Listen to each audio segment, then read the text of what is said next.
আসসালামু আলাইকুম। বাংলাদেশের সংসদ হইল বাংলাদেশের নাবি। এই সংসদ যদি মাদক মুক্ত হয়, এই সংসদ যদি সাদাবাজ মুক্ত হয়, এই সংসদ যদি দুর্নীতি মুক্ত হয়, এই সংসদ যদি বালার পক্ষে সবাই থাকে, তাহলে এই বাংলাদেশও বালার পক্ষে থাকবো। লুপ লালসা হইল সব কিছুর মূলে। যেই মানুষের লুপ লালসা থাকতো না, সেই মানুষই মানবতার দিকে ঝুঁকা যাব। এই লুপ লালসা হইল নষ্টের মূলে।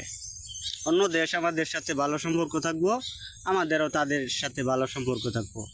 বাংলাদেশের প্রশাসনের মধ্যে যেই ঘুষ খাক, এই অবৈধ কাজের লগে জড়িত থাকুক, তারে কঠোরভাবে সাজা দেওয়া হইলে তাহলে এই ঘুষমুক্ত বাংলাদেশ হয়ে যাব।